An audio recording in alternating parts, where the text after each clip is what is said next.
Hi everyone, how you doing? This is my really good friend Mark that I was telling you about in my previous post. So Mark was my PT 3 years ago, 3 years ago. Can't even remember. Yeah, about 3 years ago. 3 years ago, Yeah. and it was so weird because I'd had this like really horrific, not horrific, it was really bad kind of shoulder and like shoulder rotator cuff issues that I'd had for like 2-3 years, and I'd gone to see orthopedic doctors. I'd had MRIs, I'd had X-rays, I had blood tests. And really, they couldn't find the cause. And I came across Mark, he was a recommendation, and like instantly it was like insane. This guy did an analysis of me that I can only describe with, like, as I said to him the other day, he's like one person, but with like the brain of 7 people. He's quite the nerd. He reads a lot. He's really smart guy. So he knows so much. And through his knowledge, obviously as a personal trainer, but more about like, I'd say biomechanics and even things like nutrition and stress and sleep, like straight away we hit it off because he was so holistic and again, you know, bespoke, I'd say, like, you know, very individualized. And I was already, I am a PT, so I know how that training is versus what Mark delivered. And, you know, nonetheless, he cured me, he fixed me. It was insane. So that's Mark. Today we're going to talk a little bit about fasting, because I think you all know how I feel about it. I'm just in love with the concept of fasting. But I thought it'd be good to hear it from a different angle, because it always is. So yeah, Mark, what do you want to like spin off? Start off about fasting. Anything? What does it mean when somebody says fasting to you? So fasting to me is a period of time where you are void of food. That is fasting in its nutshell. That's it. It's no more complicated than that. Just spend a set amount of time not ingesting food. That is fasting. Do you fast? I do. How long do you fast for? So it depends. I fluctuate. So the 3 that I follow, well, the first one I started with was the really well-known 16-8 fast. That's how I started. It's the easiest one to do. It's the easiest one to implement. Fast for 16 hours. Eat for 8 hours. What does that mean? Break it down even simpler for somebody. Okay, so you would normally start it the night before. So never start a fasting protocol on that day, because you're obviously going to be stopping eating the night before. Your fast then begins, in all fairness, it doesn't begin the moment you stop eating. It actually begins around about 4 to 6 hours after your body's stopped digesting that food. But for the simplicity, you would stop eating. Let's just say you stop eating at 10 o'clock in the evening or 9 o'clock in the evening, whichever one it is. You will then spend the bulk of that fast, that 16-hour fast, in a sleep state. So you know, there is a sleep disorder where people do eat in their sleep, but most people, I hope, don't have that. So you'll be spending the bulk of that fast asleep, and then when you wake up, you're theoretically just skipping breakfast. Yeah. And so it doesn't sound that hard, really, because No. obviously for 8 hours, hopefully 8 to 9 hours, you're actually not eating anyway. Yeah. Yeah. So 16-8, and then what did you do after that? After that, I then experimented with the warrior diet, which is a 20-hour window where you're not eating, and then you're going to be eating Whoa, 20 hours. Yeah. Break that down. What does that mean? There's 24 hours in a day. Yeah. So, sorry. That's all right. Just So to digress quickly, because that's that quite right. maths So is complicated. again, if you stopped eating at 9, you then have 10, 11, 12, 1, 2, 3, 4, 5, 6, 7, 8, 9, 10, 11, 12, 1, 2, 3, 4, 5. So you'd finish eating at 9 p.m. on a Monday? Yeah, and you wouldn't eat until 5 p.m. on the Tuesday. Wow, that sounds like quite a good challenge. So it's a really good challenge, because it's a 4-hour extra onto the 16-8, but it also means that you're now restricting your feeding window into 4 hours. Now, that's good for a couple of things. Number one, you're going to be getting a slightly more of the health benefits of fasting by going that longer period of time. So those extra 4 hours, you're probably going to be looking at slightly more benefits of the kind of the longevity side of it, the autophagy, so to speak, and we'll go into that in a little bit more detail. You'll have more ketosis going on, so you're going to have more fat mobilization, so it's going to be a lot easier to lose body fat by going for those longer fasting periods.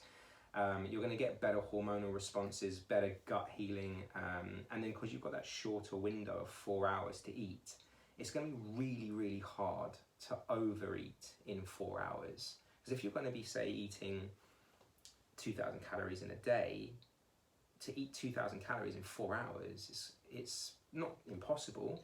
It's definitely not. No.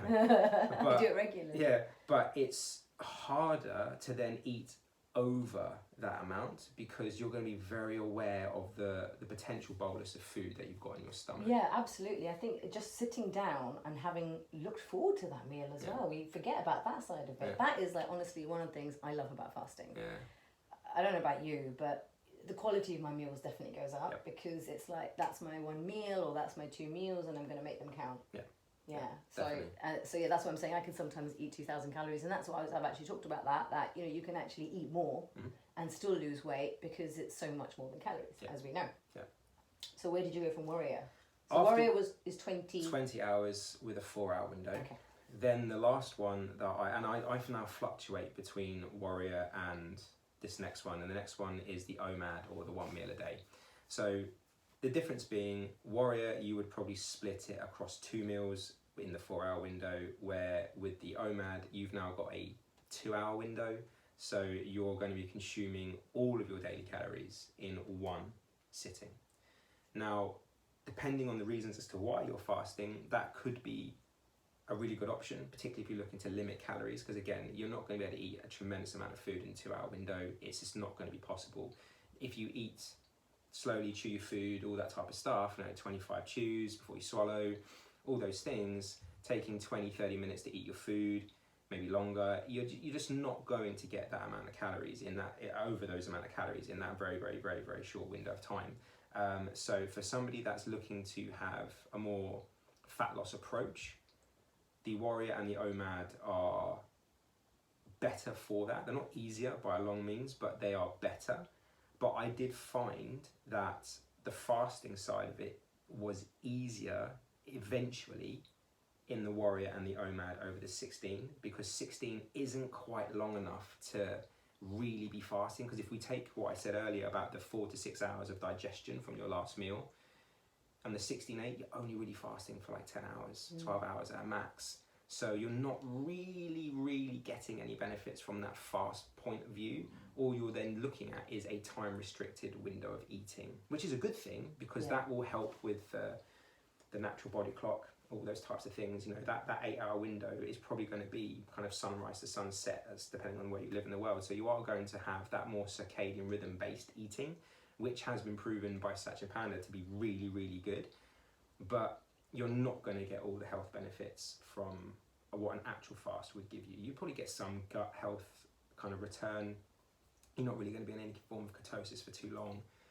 You're definitely not going to be getting any autophagy, the long kind of longevity side of it, anti-aging side of it. So 16-8 is the place to start. But the Warrior and the OMAD, if you're looking for really good results when it comes to body composition changes in regards to fat loss, Warrior and OMAD are good. Yeah. So kind of to clarify, 16-8 is great, and absolutely as a doctor I'll tell you that definitely gives you benefits, 100% anyway, just that alone. And then not snacking in that 8-hour window period, like just trying to just do a meal, like like a brunch as I call it, and a dinner. And as a mum, I do that regularly with Nana on the weekends. It's wonderful. It really allows children to understand appetite more. On Saturday morning, she wants to play, she wants to chill, she wants to watch a bit of TV, and actually she's not thought about food until like 11, 12 o'clock, and then we'll have a really lovely brunch. And that's often on the weekends is when I do my 2 meals as well, because it's you want to fasting is a way of life at the end of the day, and I think it's great to incorporate what works for you, for your family and for you personally. Because I started 16-8, and the weight loss was insane. I couldn't believe it. Bearing in mind, I did do it in a very healthy way as well. My food was really nutrient dense. I was low carb at the same time, and I was trying to work on sleep. So 16-8 for me was like, it kind of like, melted off. But then more so just being a mum and whatnot, like that lifestyle of having 1 meal a day. It's, I wrote a post on it recently, like you save a lot of money and you save a lot of time doing nonsense like washing up and cleaning and preparing. And as I said, you really do look forward to it. So I think your meal quality is generally better. Yeah, agreed. So right now you kind of fluctuate between like 1 meal a day, Warrior fast. That's I think I'm a kind of like 24 as in like 4-hour eating window, or 1 meal a day as well. But when I eat my 1 meal a day, I can definitely consume like 70,000 calories. Yeah. 100%, I promise you. Same. Really? Yeah. I doubt yeah, it. Yeah. So one question, because obviously you are a very, very lean Caucasian male. There has been like some talks, I don't know how much you know about this, like women and fasting, prolonged fasting and thyroid function and how it should be a little bit different. Yeah. What have you got to say about that? So obviously there's a lot of hormonal things and neurochemical things that happen while we're fasting. And I think when it comes to women with thyroid and like obviously like hormonal stuff, we need to be really, really careful in the sense of these types of things. And I'm gonna bench thyroid just for a second because I want to highlight an important point. Women predominantly have a bad relationship with food overall. You know, like if you look at the data when it comes to the kind of the sexes that suffer like anorexia more, women. Binge eating, that type of stuff, again, it's more women, because of the relationship that I guess that they have with themselves, what they see in social media and all those other types of things. So one caveat I just wanted to put in there just quickly, which we can touch on again if you want to, is who fasting is not for. Oh, I was going to ask you that anyway, and I'm glad you touched upon it. Yeah, so people with eating disorders, and I think you know, because you and I love Gabor Mate, and he talks a lot about food as an addiction, obviously, as well, and also just an addictive behaviour. So bulimia, anorexia, these are addictive behaviours. They have root causes, obviously, around control and loss and pain and all of that. So absolutely. So not even just those with diagnosed anorexia and bulimia. I'd say anybody who's got too much of a unhealthy emotional relationship with food, whether it be bad or good, should probably just address those issues rather than trying to... Don't try and fix your emotional issues with food, basically. But going back to what you were saying about the thyroid, just generally overall, if you fast too long, whichever sex you are going to have down-regulation of hormones and other chemical factors. What does down-regulation mean? Okay, so sorry. You got like layman it, man. Basically, down-regulation basically means your body is going to turn down the production of certain things because of the fact of available nutrients and the signals that the body's receiving from the gut and the neurochemicals within the gut saying whether you're hungry, full, satiated and all those other types of things. So if the body's getting these consistent signals of less food, less food, less food, less food, it's going to start preferentiating, choosing the most important things that it can control. And obviously keeping you alive is going to be the most important. Thyroid, reproduction, all those other types of things are not going to be a preferential choice because yes, you're going to continue your genes on, but if you don't have the energy to partake in that particular activity because you haven't been eating and the body's very aware that food is scarce, it takes a lot of energy to get food, then you've got the whole eating it, you don't know where it's then going to come from next. It's going to start playing down all the things that aren't essential.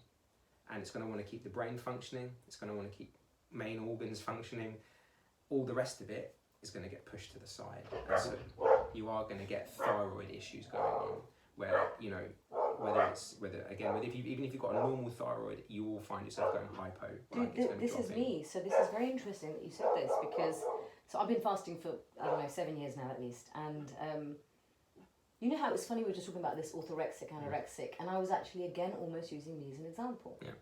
Because I'm not sure, I know, let's admit it, come on, I'm all about transparency. I get a bit of a buzz from like, 20 hours, can I do 22? Yeah. Can I do 24? And even though my stomach's like, eat, will you eat? And then I start getting cold. Yeah. And it could be the summer, and I'm literally...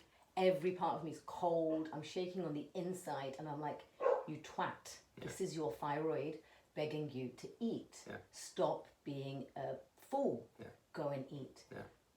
And I'm like sometimes finding myself, and again, it's control. There's something probably that's out of control in my life, and I'm using fasting in a not so great way. Yeah. And that's why, it's all, root cause. So, 100%. Brilliant. So how would you, is there anything people need to do if they want to, I know you kind of touched on it in the beginning, but like, is there any, any mental preparation or anything they should maybe do in their cupboards or whatever? I would say with fasting, definitely, and again, I'm I'm not the person that sits on a shelf and would want to, or sits on a fence, should I say, and doesn't put a foot in either end. I will go one end or the other. And I think if you're going to be looking at fasting, considering the fact that we're the only species on the planet that snacks, right? I don't remember the last time I saw like a lion just sitting there with a pack of nuts, just like chilling, waiting for the prey. Like, no. So I think snacks, any snacks that you have, just either put them to the back of the cupboard, out of sight, out of mind, or just don't buy them. Because yes, okay, anything that's categorically kind of like 40 calories or less isn't theoretically going to break a fast. But again, this is talking in an absolute again, and we can't specifically say that that's true. So I would say if you are looking to fast, set yourself up to think, right, I've got a window of time where I'm not going to be consuming food.